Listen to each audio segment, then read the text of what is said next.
بسم الله الرحمن الرحيم.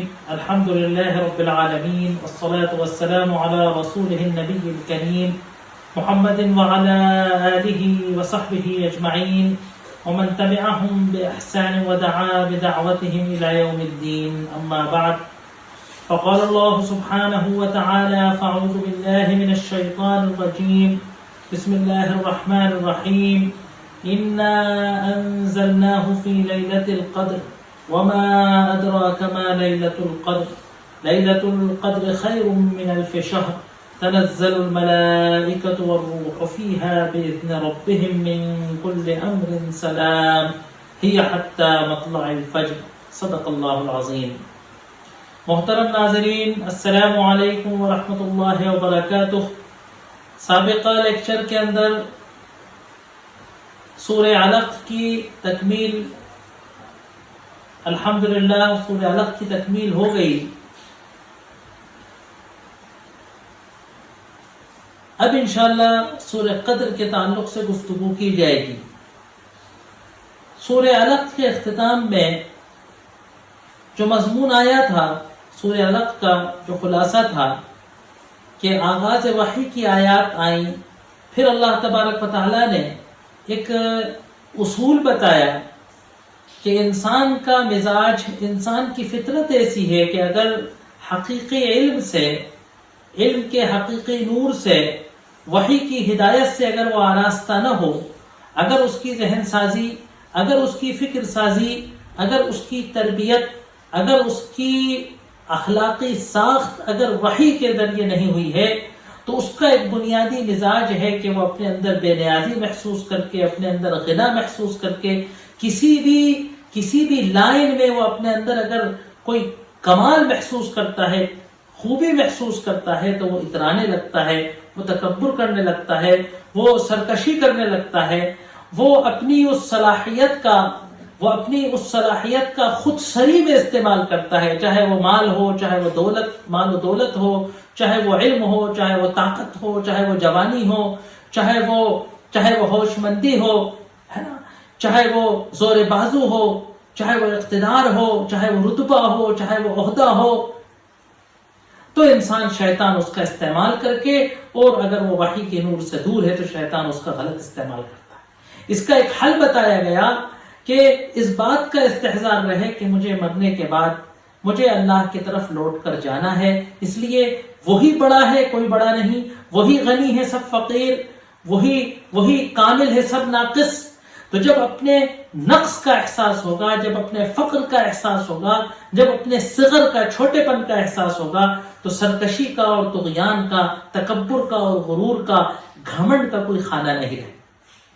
اس بات کو بیان کرنے کے لیے، واضح کرنے کے لیے اس صورت میں ایک مثال دی گئی، ایک واقعہ بیان کیا گیا، دو کردار پیش کیے گئے. ایک کردار سرور کائنات محمد صلی اللہ علیہ وآلہ وصحبہ وسلم کا کردار تھا کہ جو داعی حق کا کردار ہے.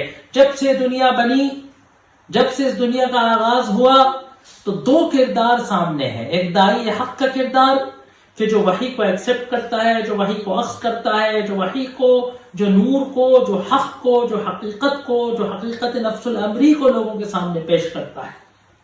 اللہ کا اقرار کرتا ہے اور اللہ کا اقرار کرنے کی اس بات کو دنیا تک پہنچانے کی کوشش کرتا ہے. اور دوسرا کردار اس کا ہے کہ جو حق کا انکار کرتا ہے، حق سے روگردانی کرتا ہے، حق سے منہ موڑتا ہے، اور حق کے راستے میں روڑا بن کر، حق کے راستے میں دیوار بن کر، حق کے راستے کے اندر جو ہے رکاوٹ بن کر کھڑا ہو جاتا ہے. یہ کردار ابو جہل کا کردار تھا.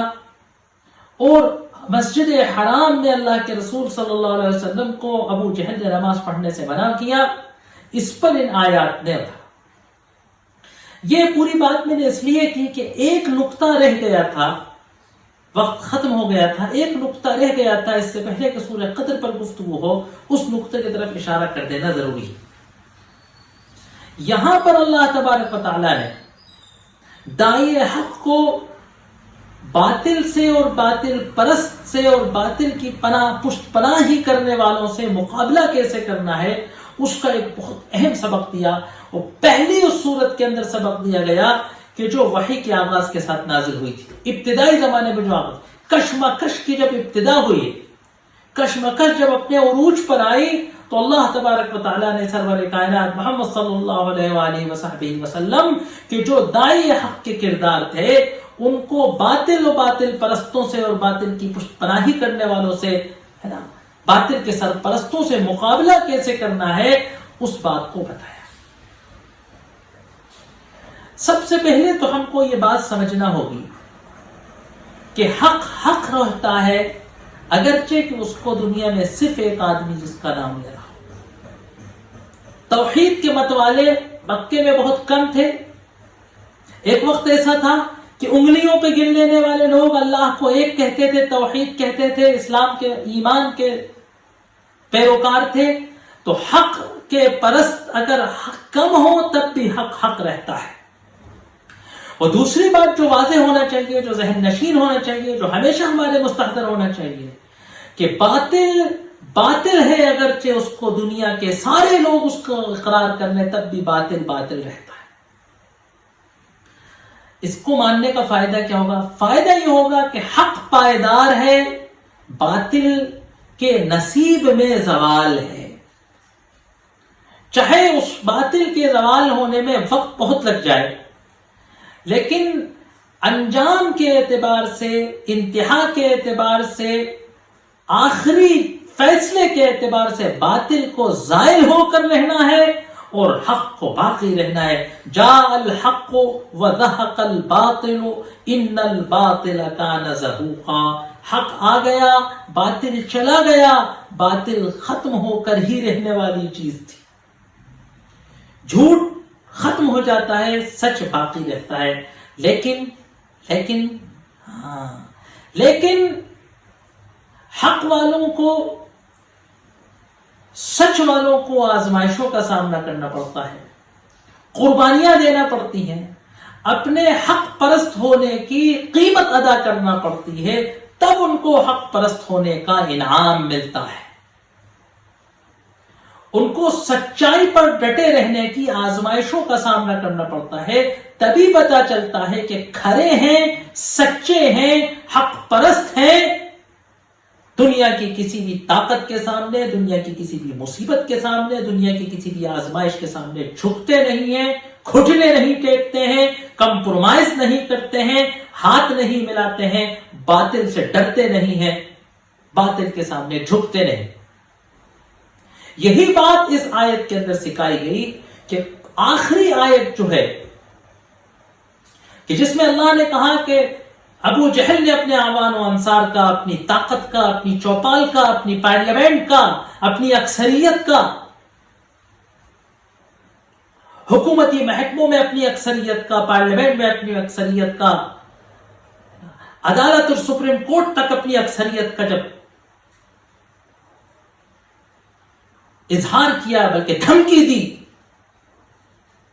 تو اللہ تبارک و تعالیٰ نے اللہ کے رسول صلی اللہ علیہ وسلم کو یہ سیکھ نہیں دی کہ بھئی ذرا کچھ تم حکمت سے کام کرو، ذرا کچھ قریش کے قبیلوں سے، سیاسی پارٹیوں سے ہاتھ ملاؤ، کچھ الائنس بناؤ، کچھ الیکشن لڑنے کی کوشش کرو، کچھ لوک سبھا میں، راج سبھا میں، ویدھان سبھا میں اپنی ممبروں کو بڑھاؤ، کچھ ابو جہل کے خلاف لوگوں کو کھڑا کر دو، کچھ ابو جہل کی پارٹی کے لوگوں کو توڑ لو، کچھ اس کی حکومت گرانے کی کوشش۔ یہ سب ناپائیدار، عارضی، کھوکھلے طریقے نہیں بتائے، جن کھوکھلے طریقوں کا ہم استعمال کرتے۔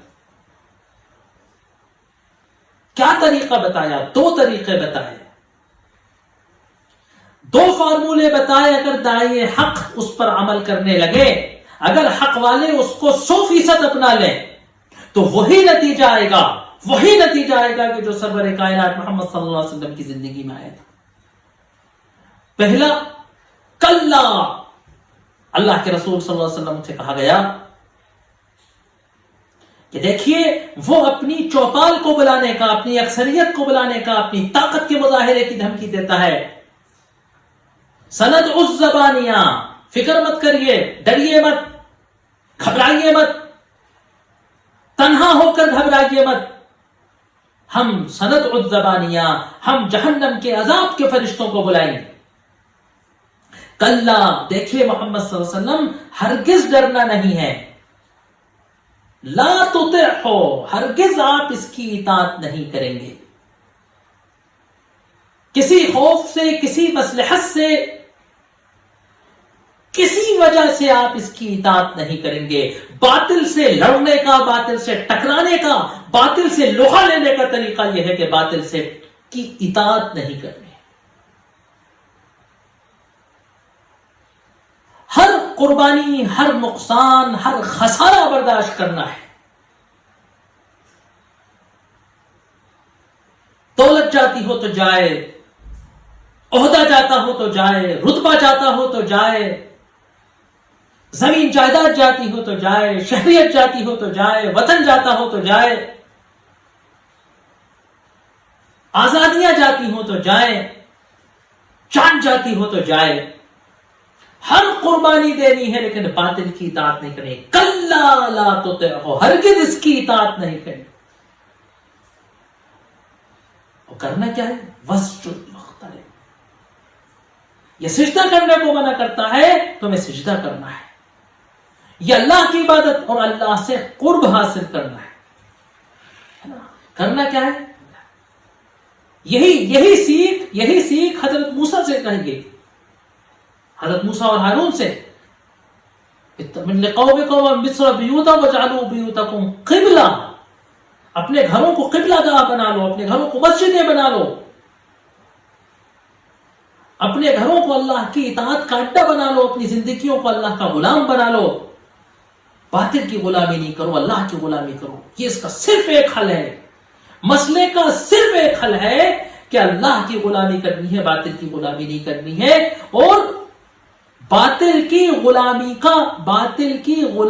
نہ کرنے کا، باطل کی غلامی کے انکار کا اعلان کرنا ہے۔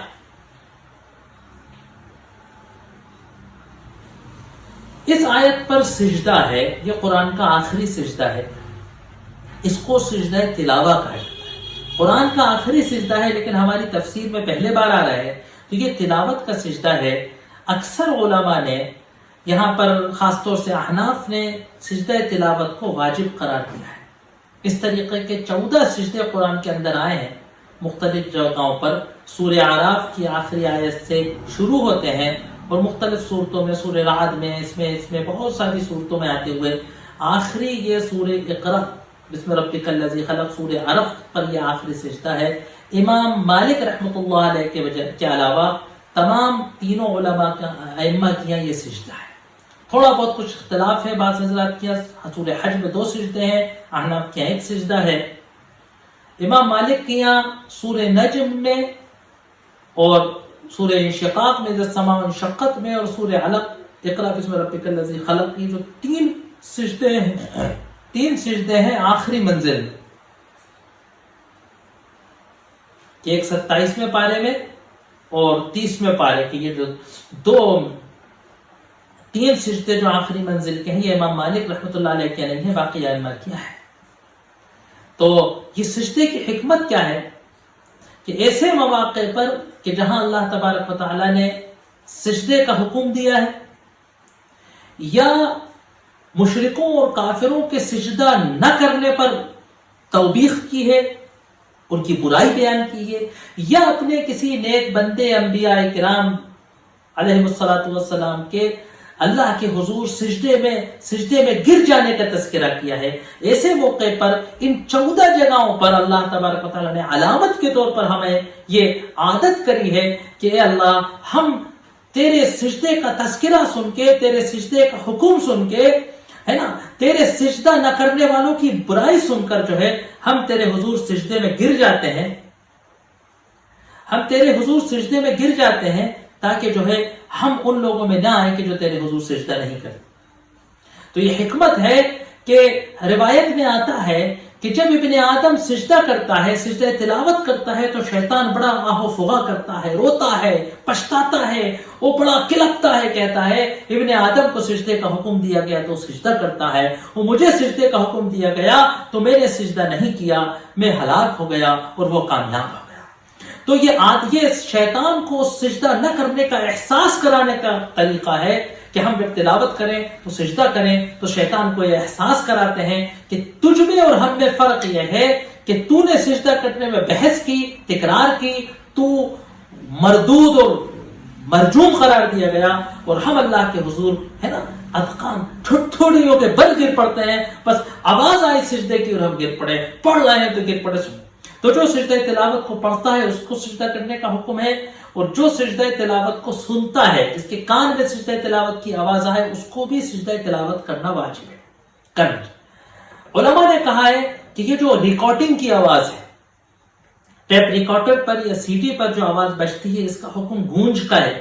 ہم اگر کسی ریگستان میں سجدہ تلاوت پڑھ رہے ہوں اور چٹانوں سے جو گونج کر آتا ہے تو ہمیں دوسرا سجدہ نہیں کرنا ہوگا، تو اس پر سجدہ تلاوت علماء نے، کچھ علماء کا خیال ہے کہ واجب نہیں ہے، لیکن احتیاط یہ ہے کہ ہم اگر کوئی سی ڈی وغیرہ سنتے ہیں تو اس کے بعد بھی اگر ہم سجدہ پڑھ لیں، تلاوت کر لیں تو کوئی مضائقہ نہیں ہے۔ اور اس کا طریقہ یہ ہے کہ جب کسی سی ڈی کے اندر، کسی ریڈیو کے اندر قاری سجدہ آیت تلاوت پڑھ رہا ہو تو ہم بھی اس آیت کو اس کے ساتھ دہرا لیں تو ہم پر سجدہ واجب ہو جائے گا، وہ سننے کا بھی اور پڑھنے کا بھی، ہم سجدے کو کر لیں۔ تو یہاں سورہ علق الحمدللہ ختم ہو گئی۔ یہ تھوڑی سی بات بچی تھی تو میں نے اس کی تکمیل کر دی۔ اب جو اگلی سورت آ رہی ہے، سورہ قدر آ رہی ہے، لیلۃ القدر کے بارے میں، کہ انا انزلناہ فی لیلۃ القدر۔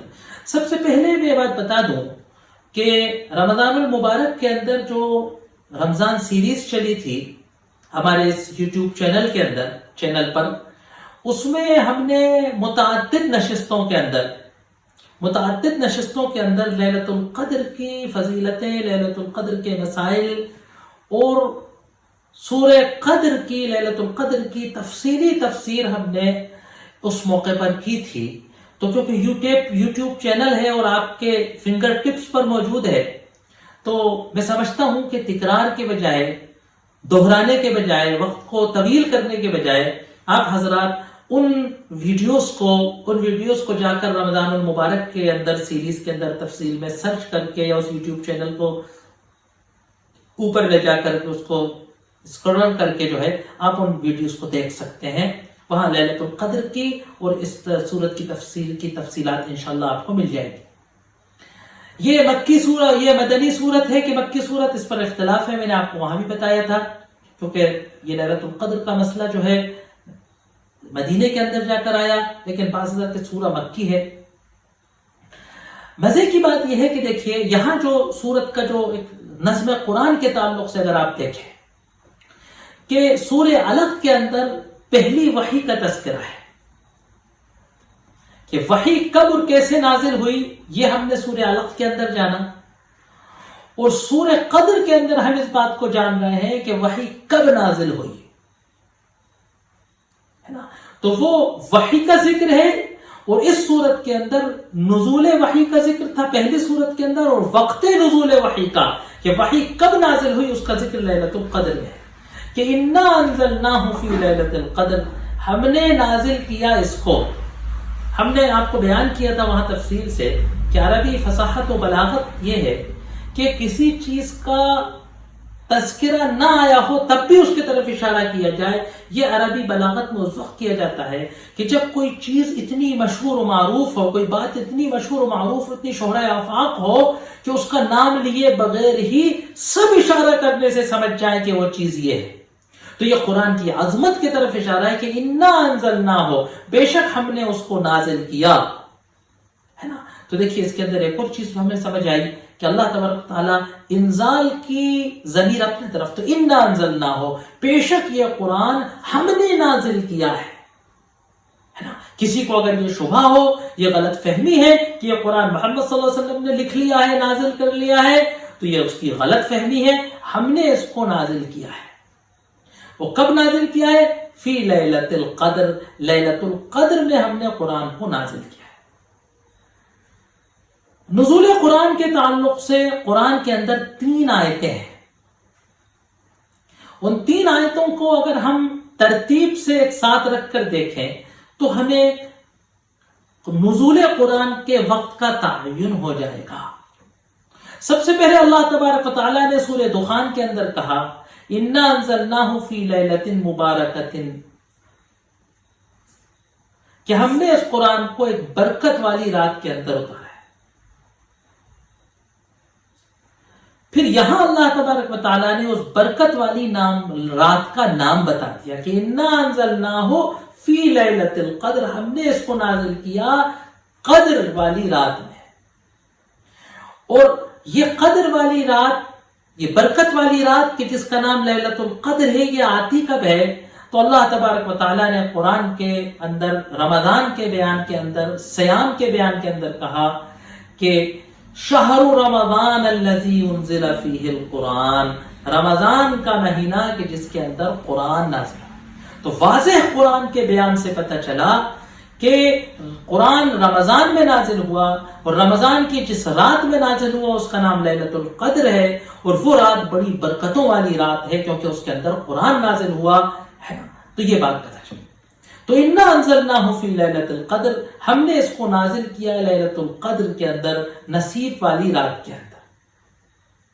اب اللہ کہہ رہے وما ادراک ما لیلۃ القدر، یہ قرآن کا ایک خاص انداز ہے نا، کہ القارعۃ ما القارعہ وما ادراک ما القارعہ آئے گا انشاءاللہ، الحاقۃ ما الحاقہ وما ادراک ما الحاقہ، ہے نا. تو ادرا یدری، جاننا. تو جب قرآن کسی چیز کی بے حد اہمیت کو ظاہر کرنا چاہتا ہے، جب قرآن کسی چیز کی اہمیت کو ظاہر کرنا چاہتا ہے، کسی بات کو بہت بڑی بیان کر کے ظاہر کرنا چاہتا ہے، تو یہ انداز ہوتا ہے وما ادراک، اور تم کیا جانو ما لیلۃ القدر، کہ لیلۃ القدر کیا ہے. تو انا انزلناہ فی لیلۃ القدر وما ادراک ما لیلۃ القدر، تم کیا جانو کہ لیلۃ القدر کیا ہے. ایک اور بات پتہ چلی کہ غیبیات کی وہ چیزیں کہ جو اللہ تبارک و تعالیٰ کے علم میں شامل ہے، ان کو کوئی نہیں جان سکتا، یہاں تک کہ سرور کائنات محمد صلی اللہ علیہ وسلم خاتم النبیین ہی کیوں نہ ہو، جب تک کہ اللہ تبارک و تعالیٰ وحی کے ذریعے نہ بتا دے، کوئی اللہ تبارک و تعالیٰ کے علم کی کوئی بات نہیں جان سکتا. وما ادراک ما لیلۃ القدر، تم کیا جانو کہ لیلۃ القدر کیا ہے، تم کیا جانو کیا ہے، کیا اس کی اہمیت ہے. لیلۃ القدر خیر من الف شہر، لیلۃ القدر تو خیر من الف شہر، 1000 مہینوں سے زیادہ بہتر ہے، 1000 مہینوں سے زیادہ افضل ہے، 1000 مہینوں سے زیادہ برتری اور اہمیت کی حامل ہے. اب اس کا کیا مطلب ہے کہ 1000 مہینوں سے افضل ہونے کا کیا مطلب ہے؟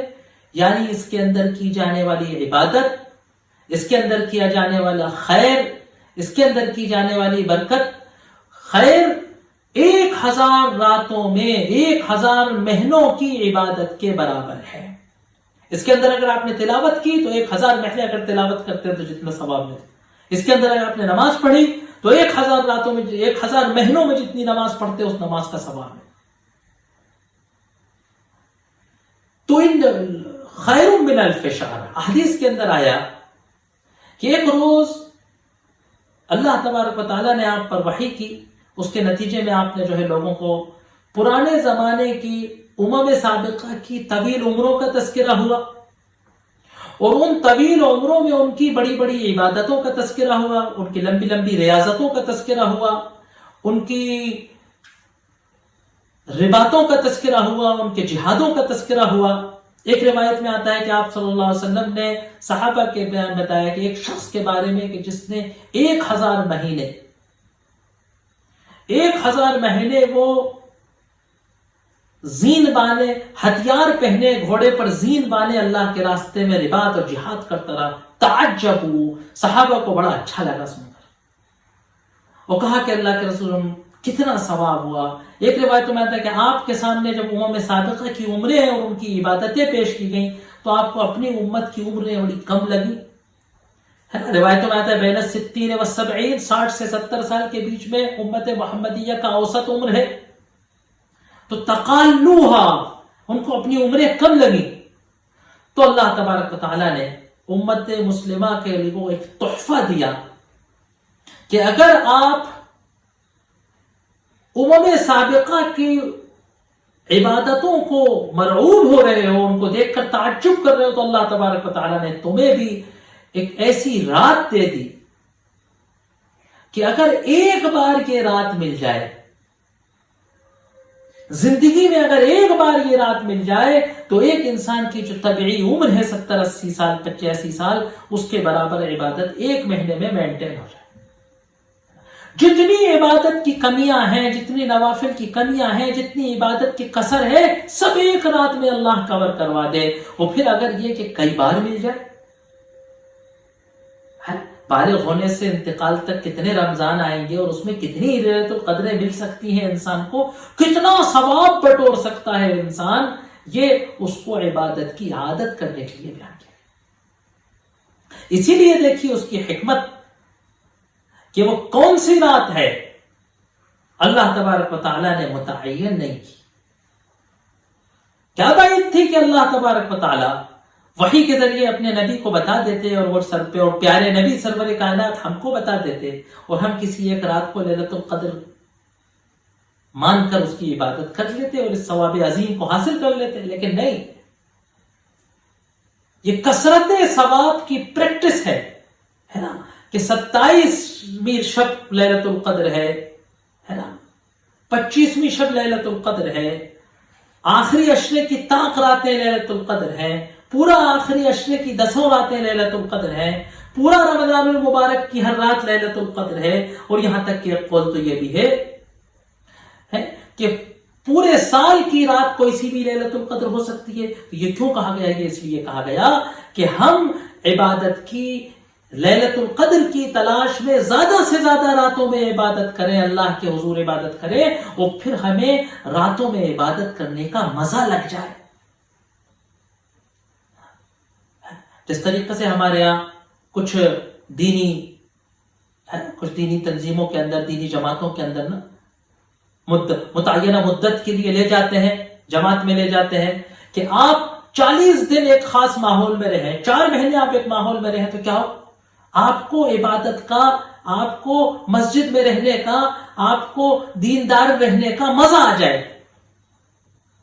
وہ مزہ لگ جائے۔ اگر ہے نا بشاشت القلوب، حدیث کے اندر آیا ہے کہ اگر ایمان کی بشاشت، ایمان کی رمق، ایمان کی چمک اگر دل میں مل جائے تو پھر موت کے علاوہ کوئی چیز اس کو الگ نہیں کر سکتی۔ تو یہ چیز، اور موت بھی نہیں الگ کرتی، وہ تو بشاشت ایمان تو قبر میں ساتھ جاتی۔ تو کہا کہ جو ہے، تو اس لیے اس کو متعین نہیں کی گئی۔ ایک روایت آتی ہے کہ آپ اپنے کمرے سے نکلے اور آپ کو لیلۃ القدر دکھائی گئی، آپ نے چاہا کہ لوگوں کو بیان کریں، تو آپ نے جلبت اصوات، 2 شخص مسجد میں آپ کے دروازے کے سامنے لڑ رہے تھے، آپ ٹینشن میں نکلے اور ان کی لڑائی میں آپ مصروف ہو گئے، اور آپ نے کہا کہ ان دونوں کی لڑائی میں مجھے انسیتھا، لیلۃ القدر مجھ کو بھلا دی گئی۔ تو اصل حکمت تو لیلۃ القدر نہ بتانے کی وہ تھی جو ہم نے ابھی بیان کی، لیکن ایک اشارہ یہ حدیث یہ بھی بتاتی ہے کہ باہمی اختلاف، باہمی جھگڑا، باہمی چپقلش، لڑائی جھگڑا، گالی گلوچ، چیخ و پکار، شور و شرابہ، اختلاف رائے، تضاد اتنی بڑی برائی ہے، اتنی بڑی نحوست ہے، اتنی بڑی لعنت ہے کہ ایک اتنا بڑا خیر لیلۃ القدر کا اترا تھا اور اس کی رات کی تعین اٹھ گیا۔ اللہ کی شفقت کے لیلۃ القدر تو نہیں اٹھی، لیکن لیلۃ القدر کا تعین اٹھ گیا۔ تنزل الملائکۃ والروح فیہا باذن ربہم من کل امر سلام ہی حتی مطلع الفجر۔ تنزل الملائکہ، اس رات فرشتے اترتے ہیں۔ فرشتوں کا اترنا، فرشتے تو ہر رات رہتے ہیں، لیکن فرشتے اترنا برکت کی علامت ہے، نور کی علامت ہے، خیر کی علامت ہے، ملکوت سماوی کی علامت۔ تو آسمان کے فرشتے اترتے ہیں، زمین پر تو فرشتے زمین کے کاموں سے بہت ہوتے ہیں، اللہ نے متعین کیے ہیں، آسمان کے فرشتے اترتے ہیں۔ والروح، اور حضرت جبریل امین، روح امین اترتے ہیں، من کل امر سلام، ہر سلامتی کے معاملے کے ساتھ۔ اب یہ 2 معاملے ہیں، یا تو یہ فرشتوں کے نزول سے جڑا ہوا ہے کہ فرشتے اور جبریل من کل امر سلام، ہر سلامتی کا معاملہ لے کر اترتے ہیں، اور ایک مطلب یہ کہ یہ لیل سے گزرے، من کل امر سلام، ہر سلامتی کے امر اس رات میں رہتا ہے۔ ہی حتی مطلع الفجر، یہ رات کب تک رہتی ہے؟ مطلع الفجر، فجر کے طلوع ہو جانے تک، صبح صادق نکلنے تک یہ رات چلتی رہتی ہے نا، غروب ہے نا، رات سے لے کر یہ صبح صادق تک چلتی رہتی ہے۔ حدیث کے اندر آیا کہ جس نے عشاء کی نماز جماعت سے پڑھی ہے نا، اور وہ اس وقت تک مسجد سے نہیں ہٹا جب تک کہ اس کا امام نہ نکل گیا، اور فجر کی نماز اس نے جماعت سے پڑھی، تو گویا اس نے قیام اللیل کہا۔ یہ آخری حد ہے۔ وہ پوری حد کیا ہے؟ آخری اور اکثریت کی انتہا کیا ہے کہ جو اللہ کے رسول صلی اللہ علیہ وسلم سے ثابت ہے کہ آپ آخری عشرے کے علاوہ کبھی پوری رات نہیں جاگتے تھے، تو پوری رات کا قیام کرنا، احیاء اللیل کرنا ہے نا، نماز پڑھنا، نوافل پڑھنا، تلاوت کرنا، استغفار کرنا ہے نا، یہ اس رات کی رات کا۔ تو یہ میں نے آپ کے سامنے مختصر سا لیلۃ القدر کے بارے میں یاد دہانی پھر سے کر دی۔ پھر میں آپ کو ایک بار یاد دلا دوں کہ رمضان المبارک کی جو سیریز تھی اس میں مختلف عناوین کے ساتھ متعدد کئی لیکچرز جو ہیں اس کے اندر لیلۃ القدر کے اور اس صورت سے متعلق ہیں۔ میں امید کرتا ہوں کہ آپ حضرات اس مختصر سے اجالے، اس مختصر سی کے جو اختصار بیان کیا گیا ہے، اس کو سننے کے بعد کوشش کریں گے کہ اس تفصیل کو بھی وہاں سے دیکھیں، تاکہ اس لیلۃ القدر کے اور اس نزول لیلۃ القدر کے اور اس صورت کے تعلق سے جو مباحث وہاں پیش کیے گئے تھے اس سے آپ فائدہ اٹھائیں۔ وآخر دعوانا ان الحمد للہ رب العالمین۔